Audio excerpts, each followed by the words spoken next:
Millionaire's credit card was declined at the grocery store, leaving him embarrassed in front of everyone.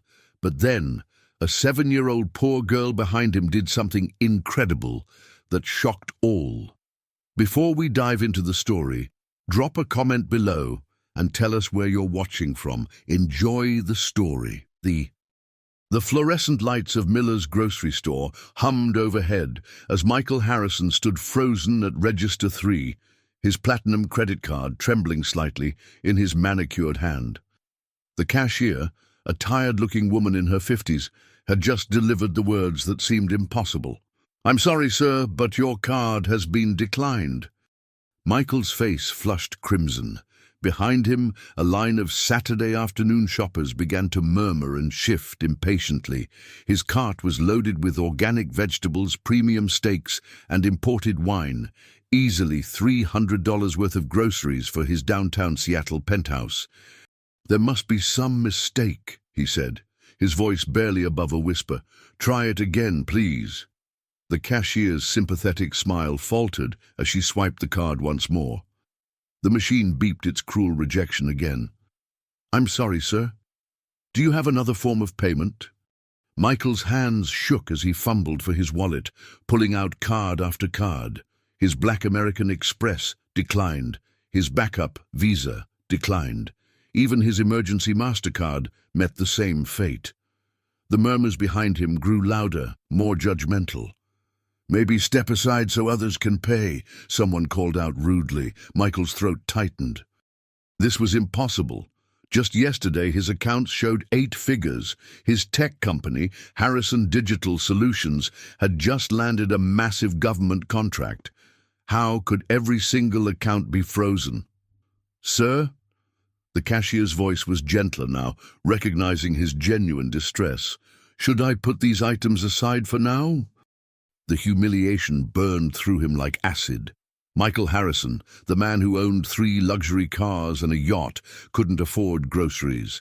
In a daze, he started to nod, ready to abandon his cart and flee this nightmare. That's when a small voice piped up from behind him. "Excuse me, mister." Michael turned to see a tiny girl, no more than 7 years old, standing in line with an elderly woman who appeared to be her grandmother. The child had shoulder-length black hair and wore a faded pink jacket that had seen better days. In her small hands, she clutched a crumpled plastic bag. "I heard what happened," Sophie said, her voice clear and confident despite her size. "I don't have much, but—" She opened the plastic bag and began counting out quarters, dimes, and nickels onto the conveyor belt. The coins clinked together as they scattered across the moving surface. Michael could see they were mostly pennies and small change, the kind a child might collect from couch cushions or found on sidewalks. "I've been saving these from collecting cans," Sophie announced to the entire checkout line. "My mama says when someone needs help, you help them, even if it's not much." The grocery store fell silent. Michael stared at this little girl in stunned disbelief. She was offering her precious savings, money she'd earned through hard work and determination, to a complete stranger. "Sweetie, you don't have to," Michael began, his voice cracking with emotion. "It's okay," Sophie smiled brightly. "Mama always says the best way to feel rich is to help others feel rich too." As Sophie continued counting her coins, Michael felt something shift deep inside his chest. This child, who clearly had so little, was willing to give everything she had to help him. Meanwhile, he had spent years accumulating wealth, but had never once considered what true generosity looked like. The cashier wiped away a tear as she began counting Sophie's offering. "Honey, you have $11.37 here." It wouldn't cover Michael's groceries, but that wasn't the point. This little girl had just taught him something worth more than all his frozen millions. But as Michael knelt down to Sophie's eye level, ready to thank her properly, he had no idea that this moment would set in motion events that would not only change both their lives forever, but reveal a connection between them that defied all explanation. The question was, what had happened to Michael's fortune? And why did this little girl's face seem hauntingly familiar? Michael sat in his Tesla outside Miller's grocery store, his hands trembling as he scrolled through his phone contacts. The leather seats that once felt luxurious now seemed to mock him with their opulence. Sophie and her grandmother had disappeared into the Saturday afternoon crowd after he'd insisted they keep their precious can money. But their unexpected kindness still echoed through his mind like a haunting melody. He dialed his bank's emergency fraud line, praying this was all some terrible mistake. As the phone rang, Michael stared at his reflection in the rearview mirror. At 37, he'd built Harrison Digital Solutions from nothing into a multi-million-dollar empire. How could it all vanish in a matter of days? "Mr. Harrison? This is Rebecca Chen from Chase Security Division," came a professional but concerned voice. "I'm afraid I have extremely troubling news about your accounts, sir." Michael's stomach plummeted to his shoes. "What kind of troubling news, Rebecca?" "Sir, it appears your company's main servers were compromised exactly 72 hours ago. Someone with administrative access initiated a series of massive wire transfers to multiple offshore accounts in the Cayman Islands, Switzerland, and Singapore. We're looking at approximately $12.4 million stolen across all your business and personal accounts." The phone nearly slipped from Michael's nerveless fingers. $12 million. Not just money, but 15 years of 18-hour days, missed holidays, sacrificed relationships, and relentless ambition. "That's impossible.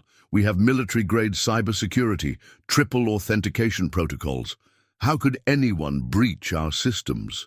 "Mr. Harrison, the breach didn't come from outside hackers. This was executed by someone with intimate knowledge of your security infrastructure. Someone with full administrative privileges who knew exactly how to bypass every safeguard you had in place." Michael's mind began racing through his small circle of trusted employees. Only 3 people had that level of access to the company's core systems. Janet Williams, his loyal CFO of 8 years, Thomas Kim, his head of IT security, and, his stomach turned to lead, Derek Matthews, his former business partner and childhood friend, whom he'd been forced to terminate 6 months ago for systematically embezzling client funds for his gambling addiction. "I know who did this," Michael whispered, his voice barely audible over the parking lot's ambient noise. "Sir, we've already contacted the FBI's cybercrime division. They'll want to interview you within the next 24 hours. In the meantime, we've frozen all your remaining accounts as a precautionary measure while the federal investigation proceeds."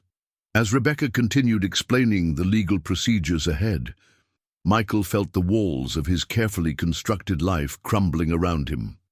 When he finally hung up, he sat in stunned silence, watching ordinary people go about their Saturday errands.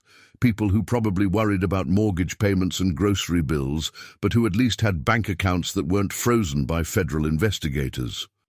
The bitter irony wasn't lost on him that the 7-year-old girl who'd tried to help him with pocket change might literally be wealthier than he was at this moment. But more than that, she demonstrated something his privileged existence had never taught him. That true wealth wasn't measured in bank statements or stock portfolios, but in the courage to help others even when you had almost nothing yourself. He had to find Sophie again.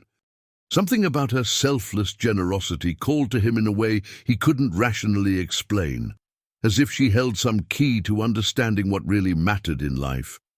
But first, he needed to track down Derek Matthews and reclaim his stolen future.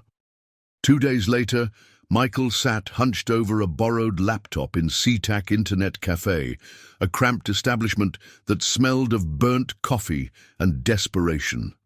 The fluorescent lighting cast harsh shadows across his unshaven face as he methodically traced Derek's digital footprints through encrypted transaction logs and blockchain records. His luxury penthouse in downtown Seattle felt too exposed now, too vulnerable. Every shadow might hide federal agents or Derek's accomplices. The FBI had confirmed his suspicions during a grueling 4-hour interview. Derek had systematically siphoned funds over 6 weeks, using Michael's own administrative codes and security clearances like a master key to the kingdom. "Smart bastard knew exactly what he was doing," Michael muttered, scrolling through a maze of cryptocurrency exchanges and offshore shell companies.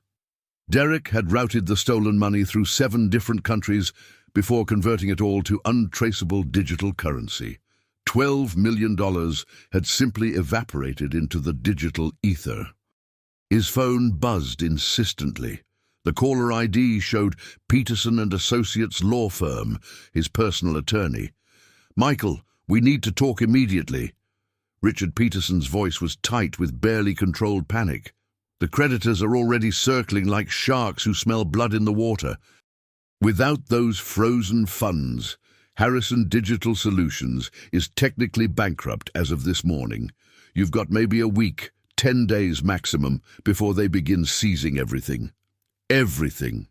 The word hit Michael like a physical blow. His downtown penthouse with its panoramic view of Elliott Bay, his collection of vintage Ferraris, the 40-foot yacht moored at Bell Harbor Marina, the ski cabin in Whistler, all of it built on carefully leveraged debt that he could no longer service without his company's cash flow. The savage irony wasn't lost on him that a 7-year-old girl collecting aluminum cans had more liquid assets than a former tech millionaire. Michael closed the laptop and drove through Seattle's afternoon traffic toward Miller's grocery store, desperately hoping to find Sophie again. He questioned the same cashier from Saturday, a middle-aged woman named Patricia, whose name tag was slightly crooked. "Oh yes, I remember that sweet little girl," Patricia said, her face brightening with genuine warmth. "Sophie comes in with her grandmother maybe twice a week, always so polite and well-behaved, such a contrast to some of the kids we see and hear." "Do you know where they live?" Michael asked, trying not to sound too desperate. Patricia hesitated, clearly torn between helpfulness and protecting a customer's privacy. "I think they live somewhere in the Greenwood neighborhood. The grandmother sometimes mentions taking the bus from that direction. Sweet child, that's Sophie. She always counts her money so carefully, like every penny matters." Because every penny probably did matter, Michael realized with a growing sense of shame about his former wasteful lifestyle. Greenwood was one of Seattle's most economically challenged neighborhoods, an area of narrow streets lined with rundown apartments, mobile home parks, and struggling small businesses. As Michael drove through the unfamiliar territory, he felt increasingly out of place in his expensive Tesla. He stopped at Kim's Corner Market, a tiny Korean-owned store with barred windows and faded advertising posters. The elderly proprietor looked up suspiciously when the well-dressed stranger entered. "I'm looking for a little girl named Sophie," Michael explained, pulling out his phone to show a photo he'd discreetly taken at the grocery store. "She comes in here sometimes with her grandmother." The man's expression softened immediately. "Ah, yes, Sophie Martinez. Such a good child. She comes to buy bread and milk for her grandmother Margaret. Very responsible little girl. They live in the blue trailer at Sunset Mobile Park, lot number 47. As Michael drove toward the trailer park, his phone suddenly rang, unknown number with a 425 area code. He answered cautiously, "Hello?" "Hello, Michael." The voice was calm, familiar, and filled with malicious satisfaction that made Michael's skin crawl. "Derek." Michael's knuckles turned white against the steering wheel. "Enjoying the taste of poverty yet, old friend? I thought it was time you learned what it felt like to lose absolutely everything that matters to you." "Why, Derek? We were partners, best friends since college. I trusted you with my life." Derek's laugh was cold and utterly without remorse. "You fired me, remember, humiliated me in front of the entire staff, accused me of stealing when I was just trying to save our company from your reckless spending habits and ego-driven decisions. Now you finally know how it feels to have nothing." The line went dead, leaving Michael staring at his phone with a growing chill of realization. Derek wasn't finished destroying his life. This was only the beginning. Sunset Mobile Park was a universe away from Michael's former life of luxury and privilege. The entrance was marked by a weathered wooden sign with peeling paint, and a gravel road pockmarked with potholes wound between 24 mobile homes in various states of repair. Rusted mailboxes leaned at precarious angles, and children's bicycles lay abandoned in small yards enclosed by chain-link fencing. Despite the obvious economic struggles, Michael noticed something unexpected. The residents had created beauty wherever possible. Tiny gardens flourished in makeshift planters, crafted from old tires and wooden crates. Wind chimes made from recycled aluminum cans tinkled softly in the afternoon breeze, creating an almost musical soundtrack to daily life here. Lot 47 housed a small blue single-wide trailer that had clearly seen decades of use but was meticulously maintained. A miniature garden grew vegetables in repurposed containers along the trailer's side, and someone had painted cheerful yellow flowers around the small front steps. This wasn't just survival. It was dignity in the face of adversity. Michael hesitated before knocking, suddenly uncertain about intruding on their private lives. What right did he have to barge into their world? The door opened to reveal Sophie, now wearing a bright yellow sundress that had been carefully mended in several places with nearly invisible stitching. Her face lit up with genuine surprise and unfiltered delight. "It's the grocery store man," she exclaimed, bouncing slightly on her toes. "Grandma, come see! The nice man came to visit us." An elderly woman appeared in the doorway behind Sophie. Margaret Martinez was probably in her early 70s, with steel-grey hair pulled back in a neat bun and intelligent eyes behind wire-rimmed glasses. She moved slowly, clearly favoring her left leg, but her smile was genuinely warm and welcoming. "You must be the gentleman Sophie helped at Miller's," Margaret said, studying Michael's face with an intensity that made him oddly uncomfortable. There was something in her expression, not suspicion exactly, but a kind of searching recognition. "Please come inside. We were just having afternoon tea." The trailer's interior was a masterclass in making the most of limited space. Every surface was spotlessly clean, and crocheted doilies covered worn but well-maintained furniture. Family photographs lined the walls in mismatched frames, creating a gallery of memories and loved ones. The smell of fresh-baked bread filled the small living area, making it feel more like home than Michael's cold penthouse ever had. "I wanted to thank Sophie properly for what she did," Michael said, kneeling down to Sophie's eye level so they could speak face to face. "What you offered me was incredibly kind and generous." Sophie beamed with pride. "Grandma always says that kindness is like planting seeds in people's hearts. You never know what beautiful things might grow from them." Michael looked around the modest but welcoming home, struck by how much warmth and contentment radiated from this space, despite the obvious financial constraints.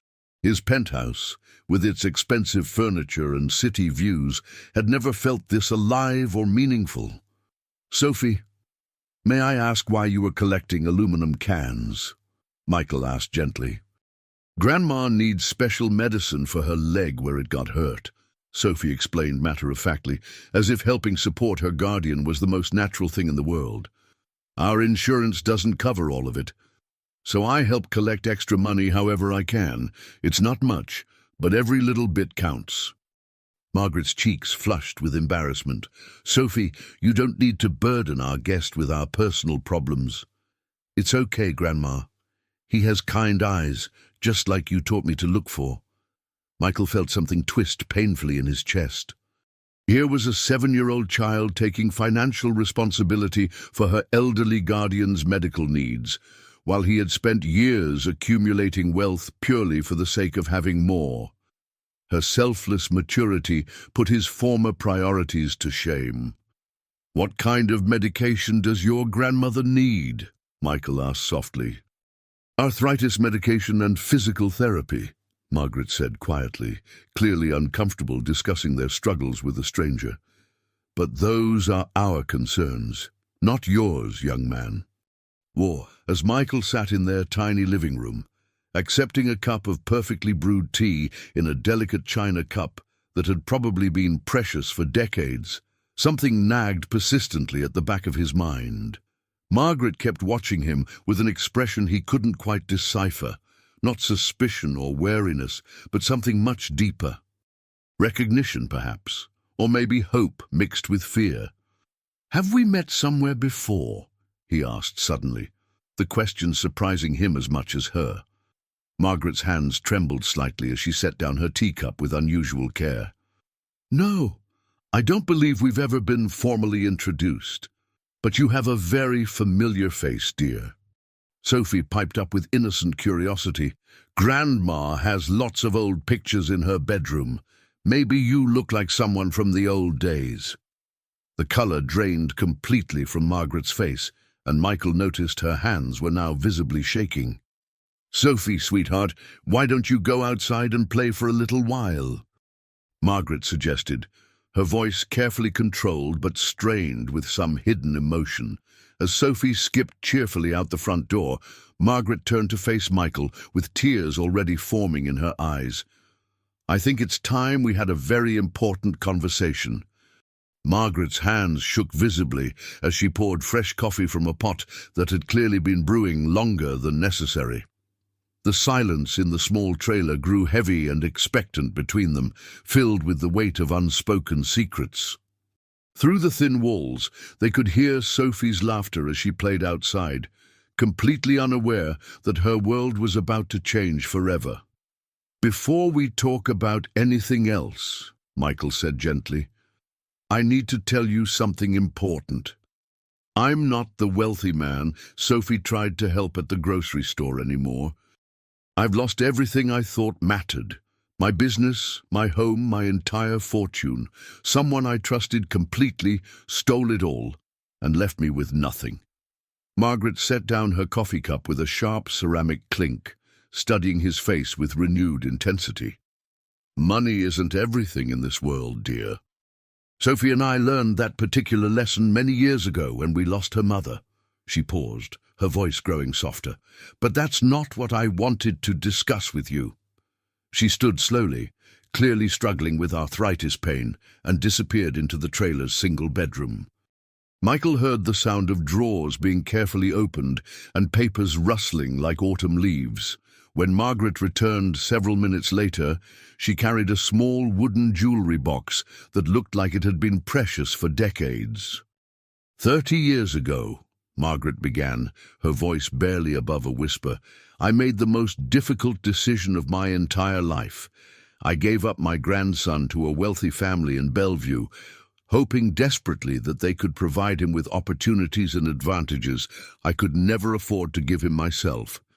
Michael felt his coffee cup slipping from suddenly nerveless fingers. "What exactly are you saying to me?" Margaret's arthritic hands trembled as she opened the wooden box with reverent care and pulled out a yellowed birth certificate that had been preserved like a sacred document.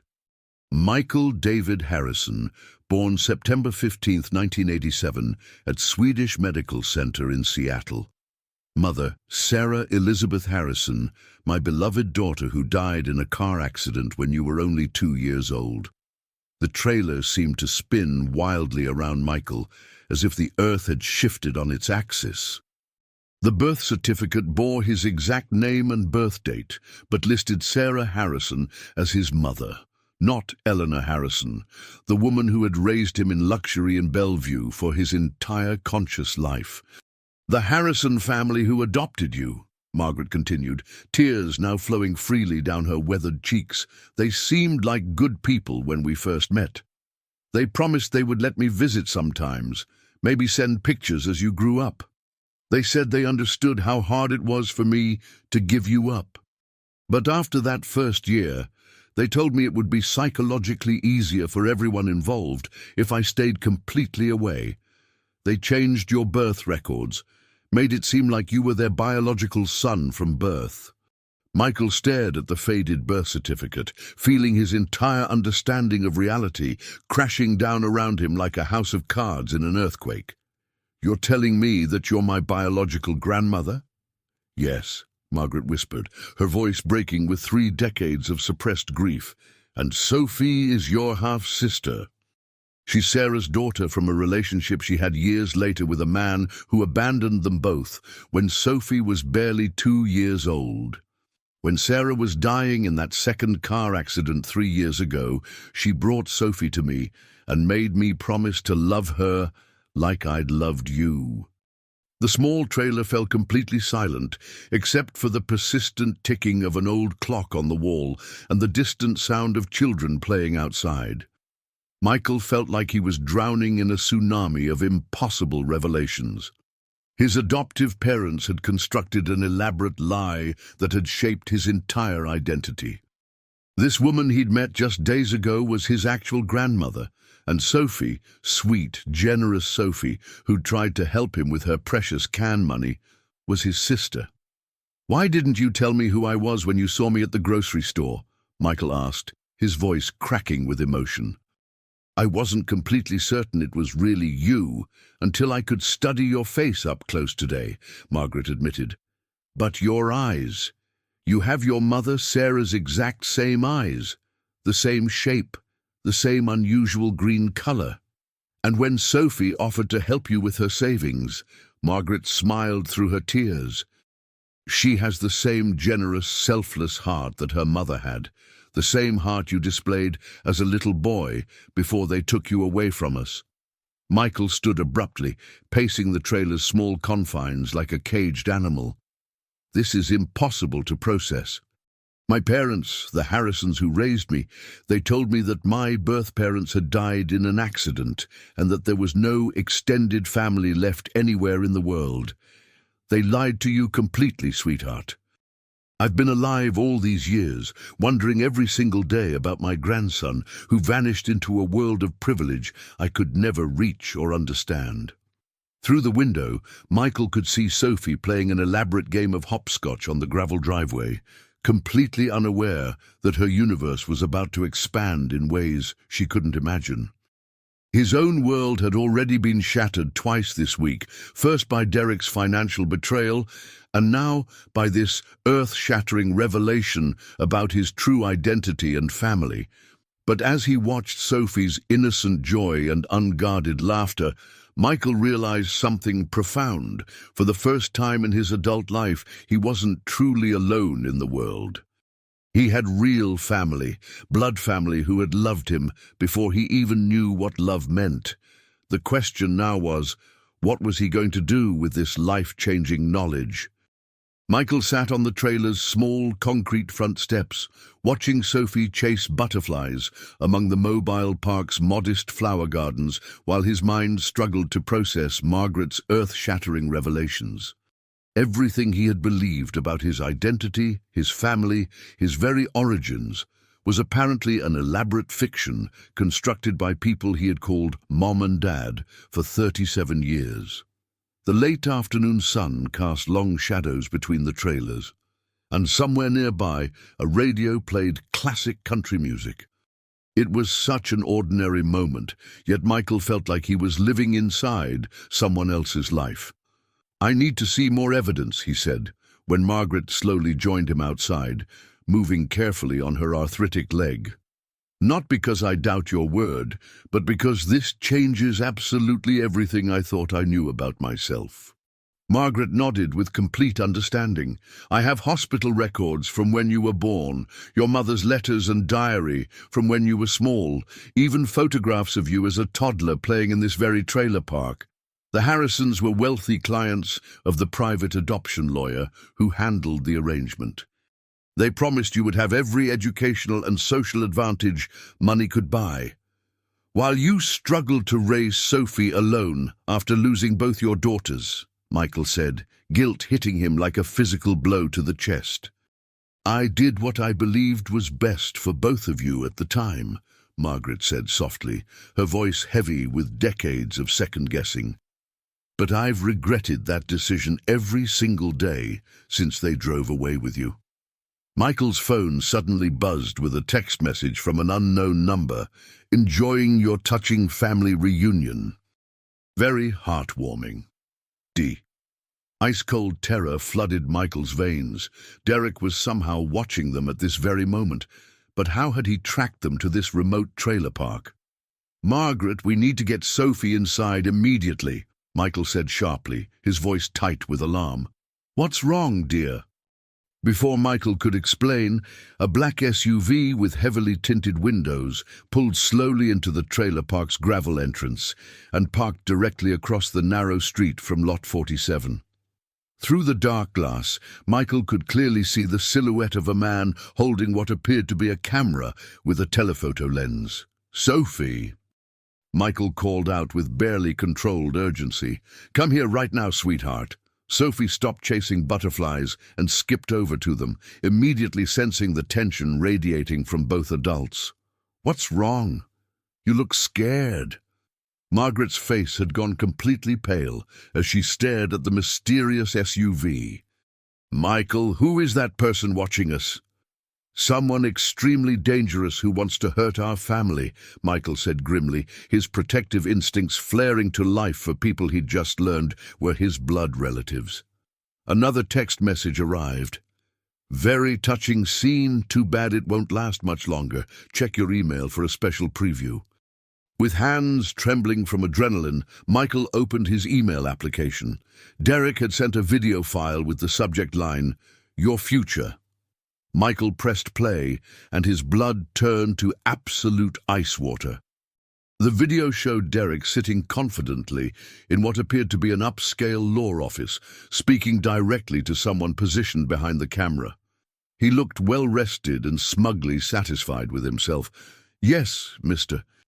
Peterson, I'm fully prepared to testify under oath that Michael Harrison has been systematically embezzling from client accounts for over 2 years, Derek said with practiced sincerity.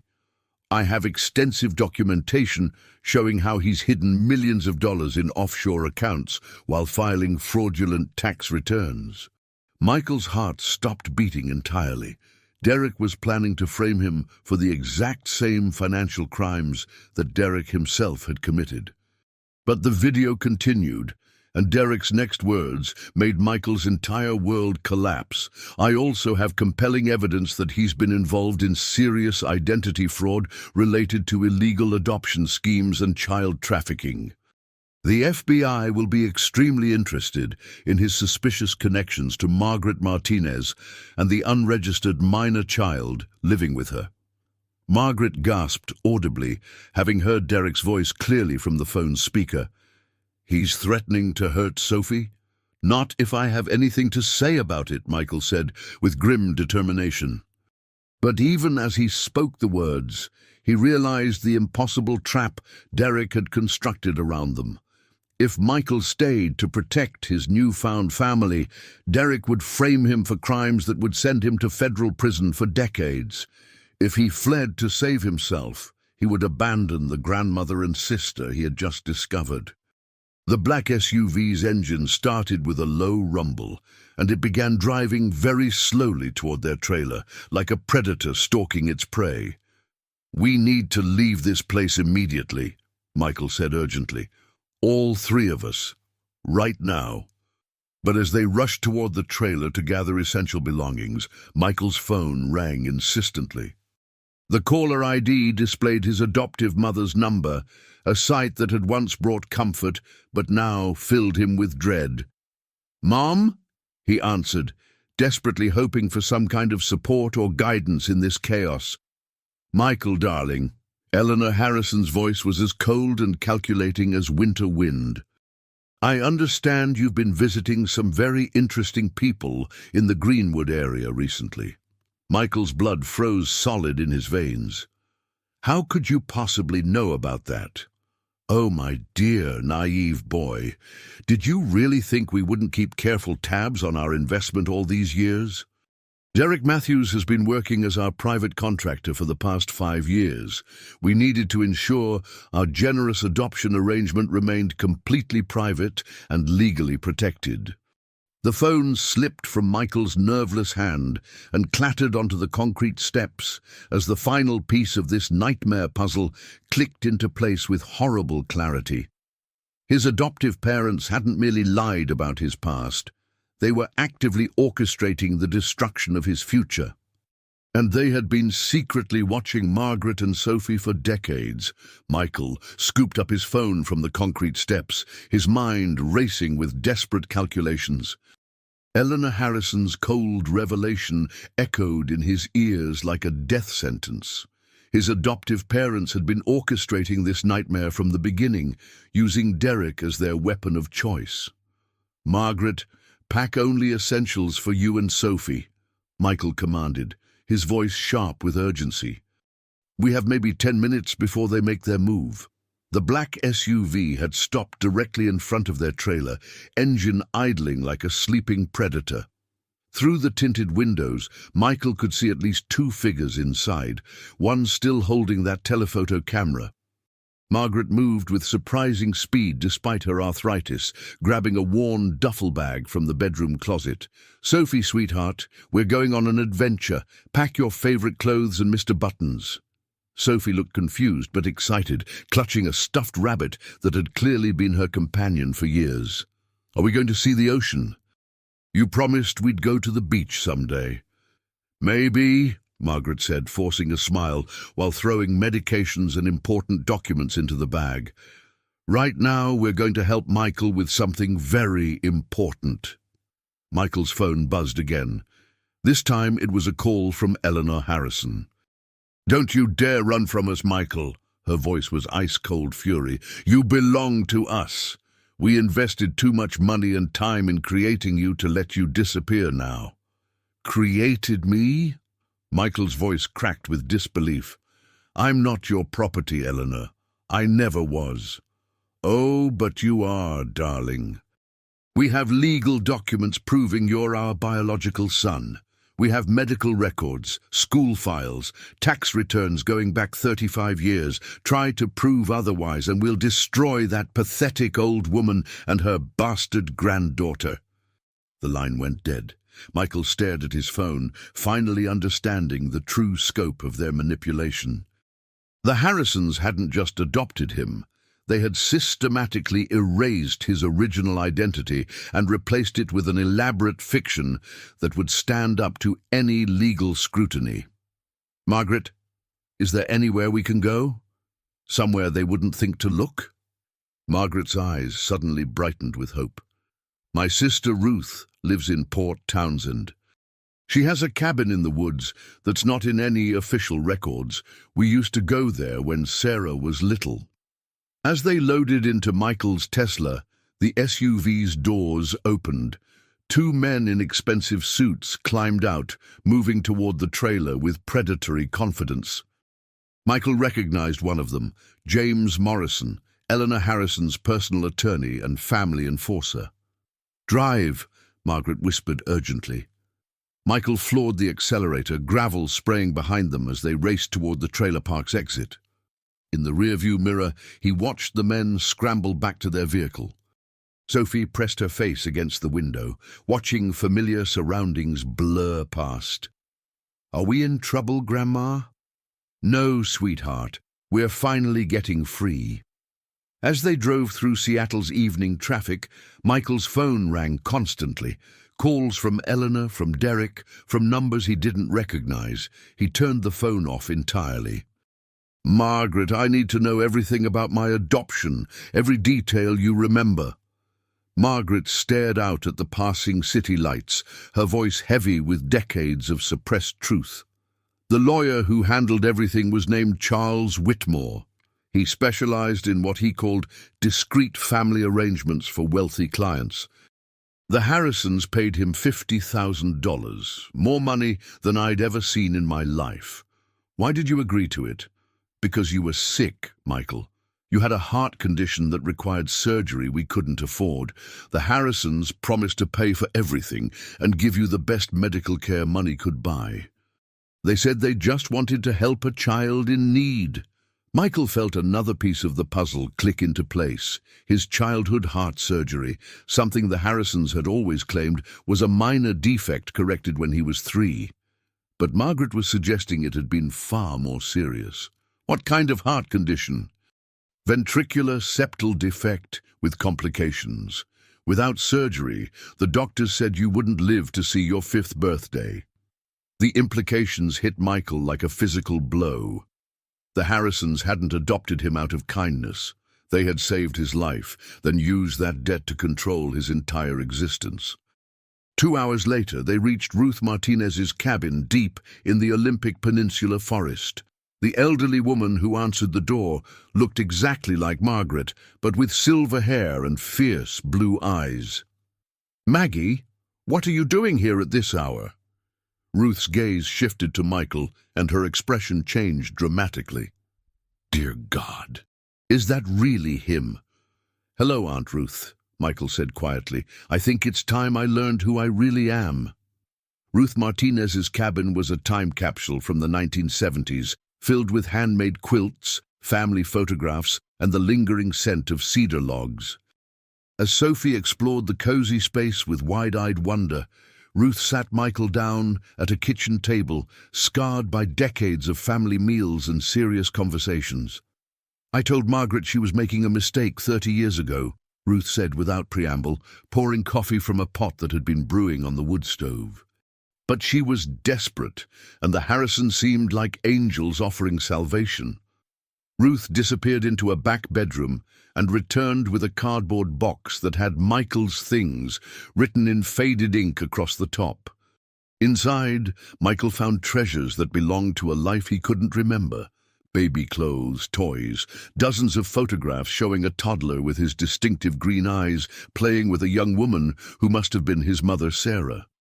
"Your mother was the most beautiful person I ever knew," Ruth said softly, watching Michael examine a photo of Sarah holding him as a baby. "Not just physically, but her soul. She had this way of making everyone feel special and loved." Michael found a letter written in careful cursive handwriting. The envelope was addressed to "My son Michael" in Sarah's distinctive script. "She wrote that the day before she died," Margaret whispered, tears already forming. "She somehow knew she wouldn't survive the accident." With trembling hands, Michael opened the letter that had waited 30 years to be read.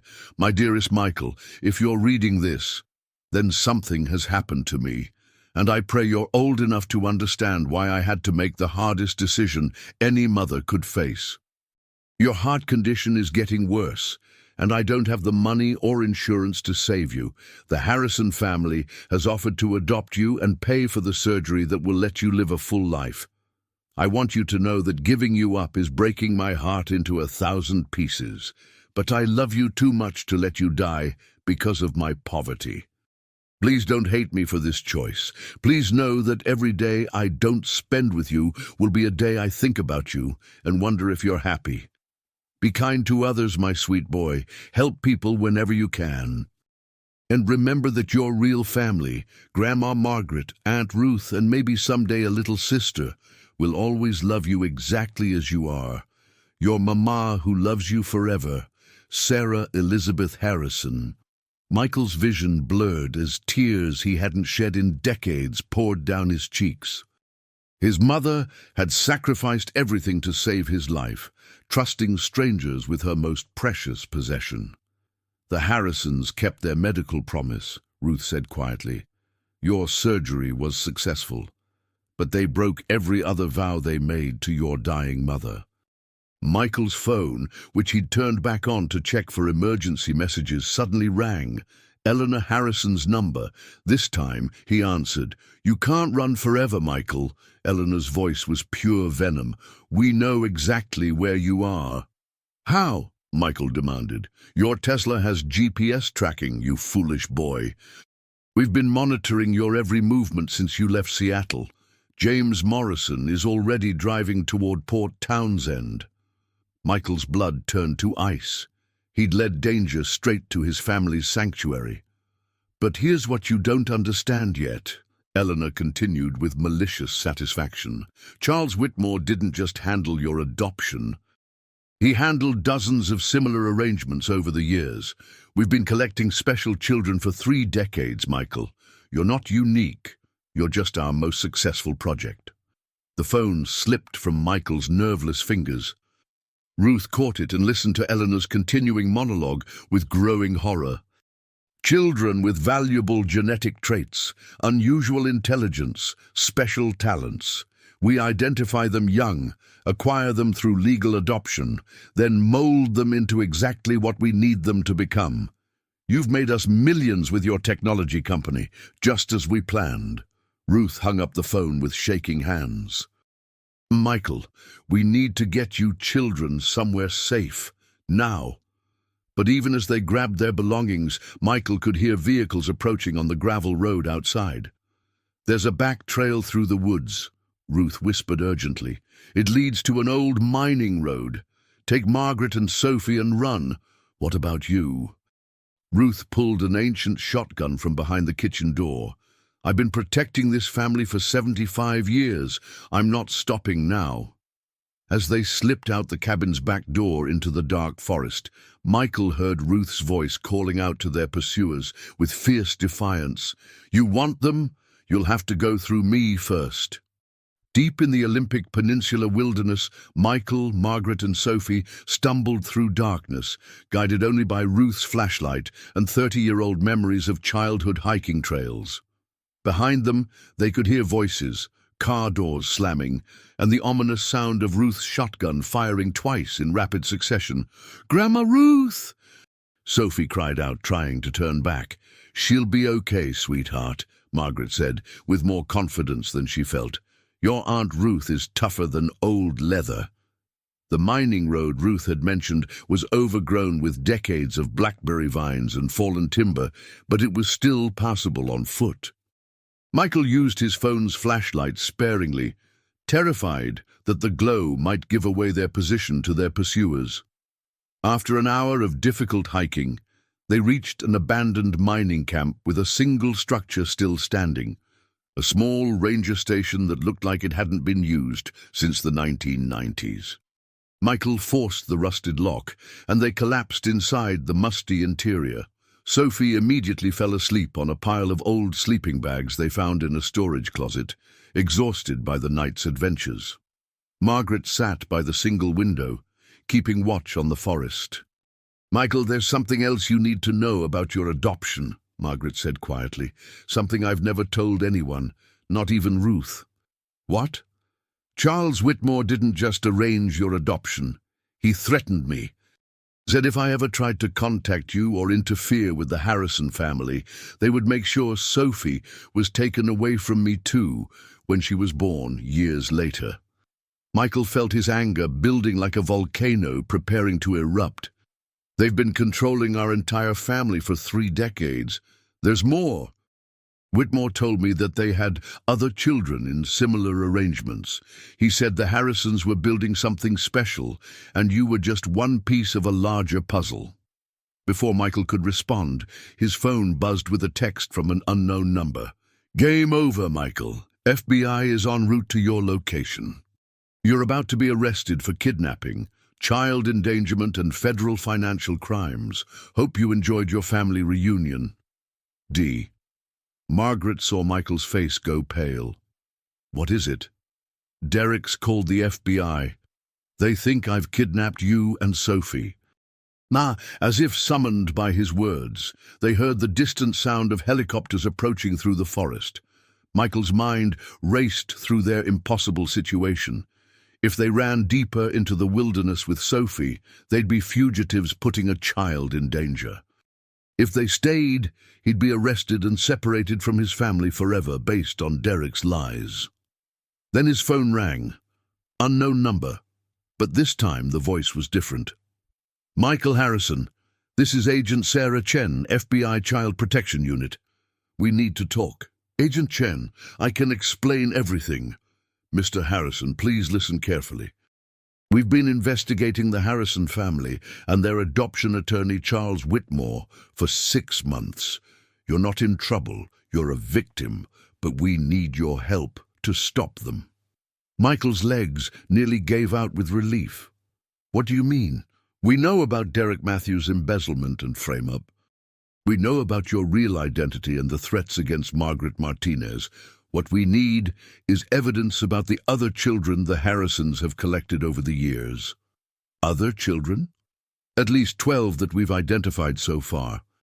All adopted under similar circumstances, all with valuable traits or abilities, all systematically isolated from their birth families." "Michael, the Harrisons aren't just child collectors. They're running a long-term genetic and social engineering project." The helicopter sounds were getting closer now, but suddenly they didn't seem threatening. "Agent Chen, how did you find us?" "Ruth Martinez called us after she shot James Morrison in the leg. She's fine, by the way, and Morrison is in federal custody.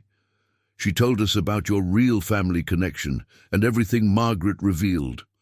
Margaret grabbed Michael's arm with sudden hope. "Does this mean we're safe?"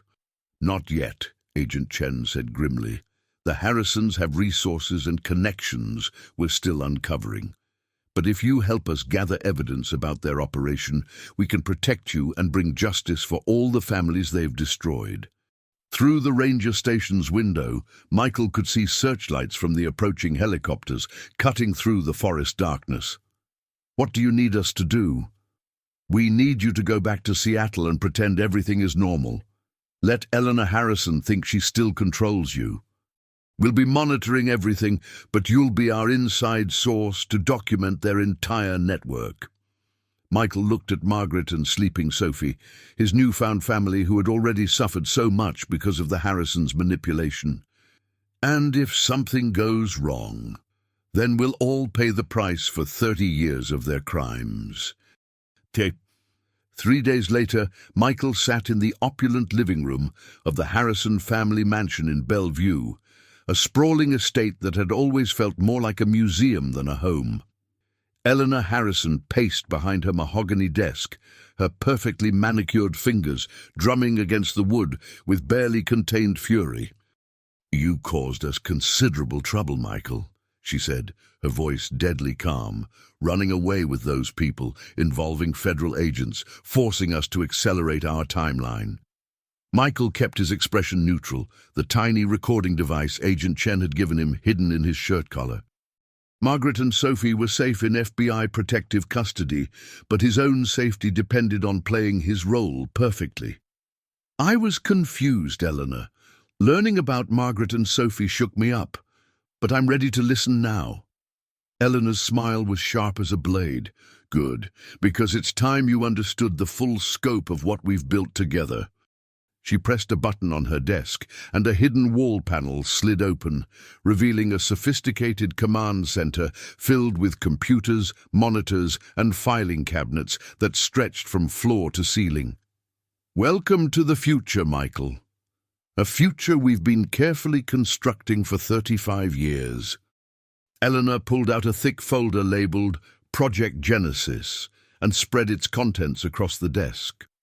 Michael's breath caught as he saw dozens of photographs, children of various ages, all with distinctive features and intense, intelligent eyes. 12 children, Michael. 12 carefully selected genetic specimens, each with unique talents and capabilities. You were number 7. The photographs showed kids who could have been his siblings, a girl with unusual mathematical abilities, a boy who demonstrated early engineering genius, twins with extraordinary artistic talents, all adopted by wealthy families, all isolated from their birth relatives. Timothy Chen became a quantum physicist at MIT by age 25. Eleanor continued, pointing to one photo. Rebecca Martinez, no relation to your birth grandmother, developed 3 major pharmaceutical patents before her 30th birthday. David Kim created the encryption software that half the Fortune 500 companies now use. Michael felt sick as the full scope of their operation became clear. You've been breeding and harvesting human potential like livestock. We've been guiding human evolution, Michael. Taking children who would have been wasted in poverty and turning them into beneficial contributors to society. You should be grateful. What about the families you destroyed? The grandmothers and siblings left behind? Eleanor's expression turned ice-cold. Collateral damage in service of a greater good. Although her smile became predatory. We've found those abandoned family members occasionally useful for motivation. She pulled out another folder, this one containing surveillance photos spanning decades. Michael saw Margaret at various ages, always looking worried and alone. Sophie as a toddler playing in the trailer park. Ruth working in her garden. We've been watching your biological family for 30 years, Michael. Every job Margaret took, every school Sophie attended, every medical crisis they faced. We monitored it all. And whenever one of our projects showed signs of rebellion or independence, we reminded them what they had at stake. You used our families as leverage to control us. Exactly. Timothy Chen developed a gambling addiction that nearly cost him his career. We reminded him about his sick birth father who needed expensive dialysis. Rebecca Martinez wanted to quit pharmaceutical research and become a teacher. We showed her photos of her birth sister's children and suggested how easily they could disappear. Michael's hands clenched into fists, but he forced himself to remain calm. The FBI needed evidence of the entire network, not just his own case. Where are Charles Whitmore and Derek Matthews in all this? Eleanor laughed, a sound like breaking glass. Charles Whitmore was a useful tool who outlived his purpose. He died in a convenient car accident 5 years ago when he started developing a conscience. As for Derek, she pressed another button, and Derek Matthews walked into the room. But this Derek looked different, confident, well-dressed, and wearing an expression of smug satisfaction that Michael had never seen before. "Hello, old friend," Derek said, settling into an armchair like he owned the place. "Surprised to see me here?" "Derek's been our inside agent from the very beginning," Eleanor explained. "We placed him in your life during college. Arranged your friendship, made sure he was positioned to monitor and influence your choices." Michael felt his entire understanding of reality crumble again. "Our friendship was fake." "Not entirely fake," Derek admitted. "I did grow to care about you, which is why I hesitated when it came time to execute the financial takedown. But ultimately I serve a higher purpose." Eleanor smiled triumphantly. "You see, Michael, everyone you've ever trusted, every relationship you valued, every choice you thought was your own, it was all part of our design. We are your creators, and now it's time for you to fulfill your ultimate purpose." She opened one final folder, revealing architectural blueprints and financial projections for something called Genesis Island, a private research facility where all 12 of our children will work together on projects that will reshape human civilization. No more messy emotional attachments to birth families. No more distractions from your true calling. Michael stared at the blueprints, his mind reeling. "You're planning to imprison us. We're planning to free you from the limitations of ordinary human existence. Genesis Island will be a paradise where brilliant minds can work without interference." But as Eleanor outlined her grand vision, Michael noticed something she had missed, a small red light blinking on one of the command center's monitors, indicating an external connection. Agent Chen and the FBI were watching everything in real time. "When do we leave for Genesis Island?" Michael asked, playing his role. Eleanor's smile was pure evil satisfaction. "Tomorrow morning. All 12 subjects will be there within a week." "And if someone refuses to cooperate?" Derek answered this time, his voice cold as winter. "Then their birth families suffer the consequences. It's amazing how motivating the right leverage can be." As Michael sat in the mansion that had been his prison for 37 years, listening to the architects of his stolen life plan their final victory, he realized that tomorrow would determine not just his own fate, but the future of 11 other stolen children and dozens of abandoned families. The question was, would the FBI's plan to capture the entire network succeed, or would Eleanor Harrison's 3-decade conspiracy finally achieve its ultimate goal? Michael spent a sleepless night in his childhood bedroom at the Harrison mansion, knowing it would likely be his last night in the place he'd once called home. Through his window, he could see armed security guards patrolling the grounds. Eleanor wasn't taking any chances with her most valuable asset escaping again. At dawn, a convoy of black SUVs arrived to transport Michael to Boeing Field, where a private jet waited to take him to Genesis Island. But as he was escorted through the mansion's main hallway, he saw something that made his blood run cold. 11 other young adults, all bearing the same intelligent eyes and distinctive features he'd seen in Eleanor's photographs, sat in the mansion's grand living room under heavy guard. These were his siblings, the other stolen children, now adults, who had been collected for Eleanor's final phase. "Michael!" A young woman with striking red hair rushed toward him, her eyes filled with desperate hope. "Are you really Sarah Harrison's son?" Before Michael could answer, a guard stepped between them. But the woman continued speaking urgently. "I'm Rebecca Martinez. My birth grandmother was Elena Martinez. She knew your grandmother Margaret. She's been looking for you for 30 years. Michael's heart pounded as he realized the full scope of Eleanor's cruelty. She hadn't just stolen children from their families. She'd stolen siblings from each other, creating artificial isolation to make them easier to control. A tall Asian man stepped forward next. "Timothy Chen.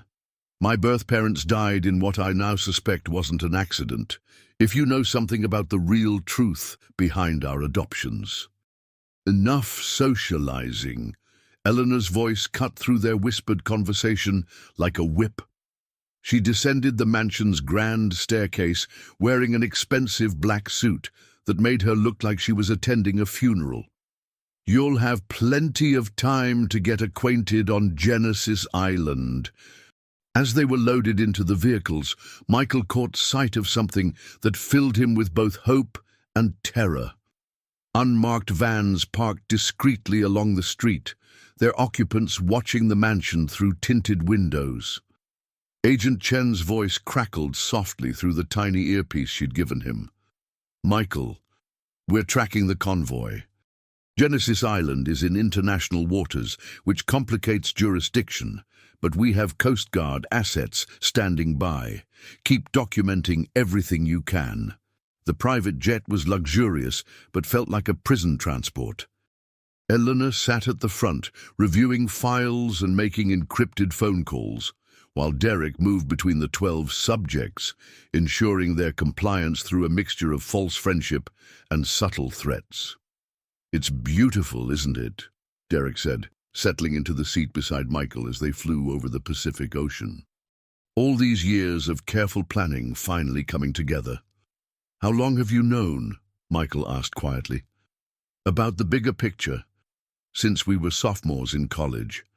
Eleanor Harrison recruited me during my first semester, offered to pay off my student loans, and guarantee me a lucrative career if I would help monitor and guide certain individuals. Did you ever feel guilty about betraying our friendship?" Derek's expression flickered with something that might have been regret. "Sometimes. But then I'd remember that I was part of something revolutionary. We're not just stealing children, Michael. We're optimizing human potential, creating a generation of minds that can solve climate change, develop interstellar travel, eliminate disease. By destroying families and manipulating lives. By making hard choices for the greater good." 3 hours into the flight, Rebecca Martinez managed to slip Michael a note while pretending to ask for water. "Some of us have been secretly communicating for months," We know more about Eleanor's operation than she realizes. Trust Timothy and Sarah Kim. Be ready. Genesis Island appeared on the horizon like something from a science fiction movie. An artificial island dominated by sleek modern buildings, research facilities and communication towers. As their jet approached the landing strip, Michael could see dozens of scientists and technicians moving between the structures. "Welcome to your new home," Eleanor announced as the plane touched down. "Here, you'll finally fulfill the purpose you were born to achieve." But as they disembarked, Michael noticed something that Eleanor and Derek hadn't. Several of the island staff were wearing earpieces similar to his own, and their movements seemed coordinated in a way that suggested military training rather than scientific research. Agent Chen's voice whispered in his ear, "Michael, we've had undercover agents on Genesis Island for 3 months. The facility is surrounded by Coast Guard cutters, but Eleanor has deadman switches that could harm the research staff if we move too aggressively. We need you to help us identify the control systems." As they were led toward the main research complex, Michael caught the eye of Timothy Chen, who gave him an almost imperceptible nod. Rebecca Martinez brushed past him, slipping another note into his pocket. "Midnight, server room. Everything ends tonight." Eleanor's voice echoed across the island's intercom system. "My dear children, tonight you begin the work that will reshape human civilization. Tomorrow, the old world with its messy emotions and irrational attachments will be just a memory." But as the 12 stolen children were separated into their assigned quarters, Michael realized that Eleanor Harrison had made one crucial mistake in her grand design. She had brought all her victims together in one place, giving them the opportunity to unite against her for the first time in their lives. The question was, would their combined intelligence and determination be enough to bring down a conspiracy that had been 35 years in the making? The answer would come at midnight. At 11:47 p.m., Michael crept through Genesis Island's sterile corridors toward the server room, his heart pounding with the weight of 35 years of stolen lives hanging in the balance. The island's artificial lighting cast eerie shadows on the walls, and the constant hum of advanced technology created an otherworldly atmosphere that felt more like a science fiction nightmare than reality. He found the other 11 gathered in the server room, as planned.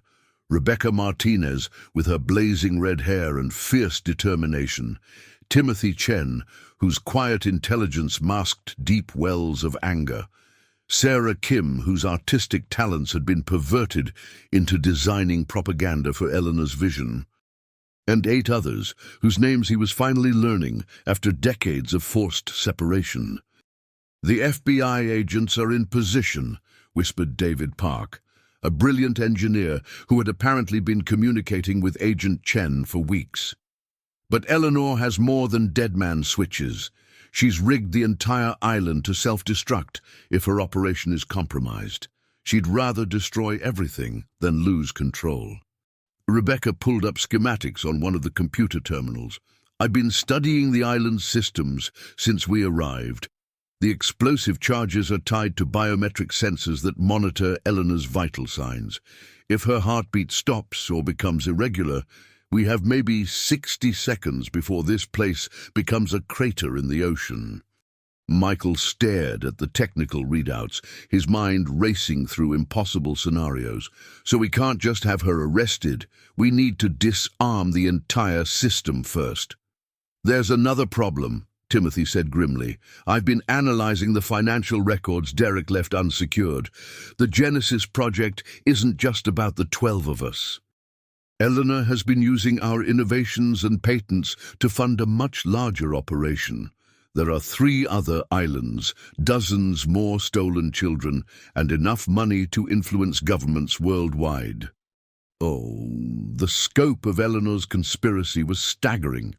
A multi-generational plan to essentially control human evolution through systematic kidnapping, psychological manipulation, and financial domination. Michael felt the weight of not just his own stolen life, but hundreds of other destroyed families. Suddenly, the server room's lights blazed to full intensity, and Eleanor Harrison's voice echoed from hidden speakers throughout the facility. "Did you really think I wouldn't know about your little midnight gathering?" Her tone was filled with cold amusement. "I've been monitoring every conversation, every plan, every desperate attempt to escape your destiny." The room's doors sealed with an ominous electronic click, trapping all 12 of them inside. "You see, my dear children, tonight isn't about escape. It's about revelation. You deserve to understand the full truth before you accept your roles in reshaping humanity's future." Wall monitors throughout the room flickered to life, showing video feeds from around the world. Michael recognized some of the locations: government buildings, military installations, corporate headquarters, research facilities. "For 35 years you've been my greatest success stories," Eleanor continued, "but you were never the end goal. You were the proof of concept. The patents you've developed, the technologies you've created, the innovations you've produced have generated over $2 billion in revenue." Rebecca gasped as the financial data scrolled across the screens. "She's been selling our work to military contractors, pharmaceutical companies, technology corporations.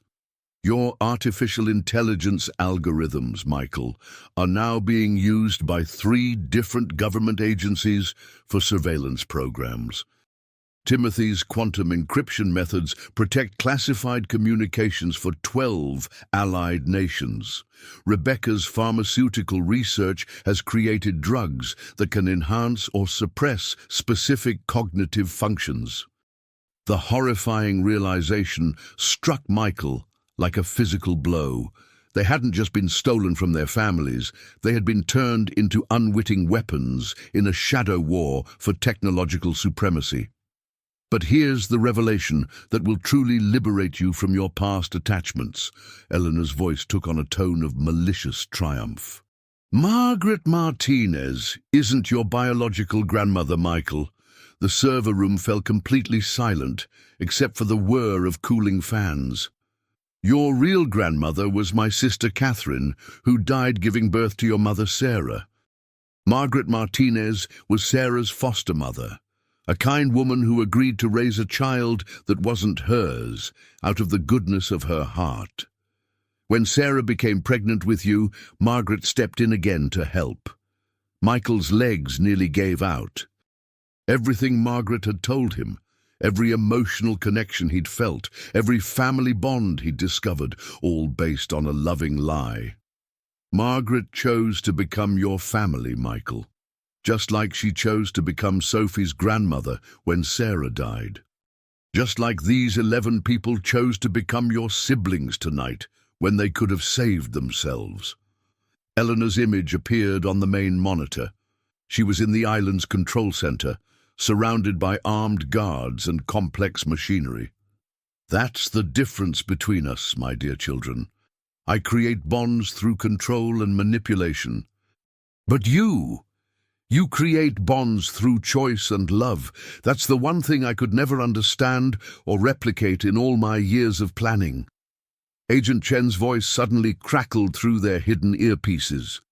"Michael, Eleanor's been playing psychological games, but we've found her weakness. The island's power grid has a manual override in the control center. If you can reach it, we can disable everything simultaneously." Timothy looked up from his computer terminal with sudden hope. "I've hacked into the security system. I can unlock the doors and create a path to the control center. But someone will have to get there while Eleanor thinks we're still trapped." "I'll go," Michael said without hesitation. "No," Rebecca shook her head firmly. "We all go. We've spent our entire lives isolated and alone because of her manipulation. Tonight, we face this together." Or, as the 12 stolen children prepared to confront the architect of their stolen lives, Michael realized that Eleanor Harrison had made one final, fatal miscalculation. In trying to create the perfect controlled environment, she had inadvertently created the perfect circumstances for her victims to unite against her. 20 minutes later, they stood in the control center doorway. Eleanor sat calmly at her command console, no longer the imperious manipulator, but a tired old woman whose grand design was finally crumbling. "You won't kill me," she said with weary confidence. "Because you're better than I am. That's what makes you so valuable and so predictable." Michael stepped forward, looking her directly in the eyes. "You're right. We won't kill you, but we will make sure you never hurt another family again." He reached for the power grid override, and Eleanor made no move to stop him. As the island's systems shut down one by one, Coast Guard vessels surrounded Genesis Island and FBI agents swarmed the facility.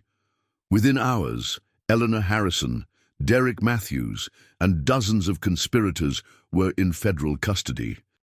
6 months later, Michael sat on the front steps of a new house in Port Townsend, watching Sophie chase butterflies in a garden that Margaret had planted with her own hands.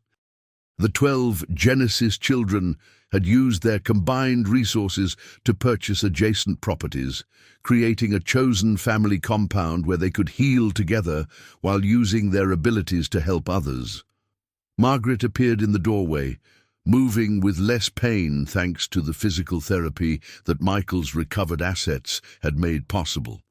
"Any regrets?" she asked, settling beside him on the steps. Michael watched Sophie's joyful laughter fill the afternoon air, surrounded by the siblings he'd finally found and the grandmother who had chosen to love him before she had any reason to. "Just one," he said softly.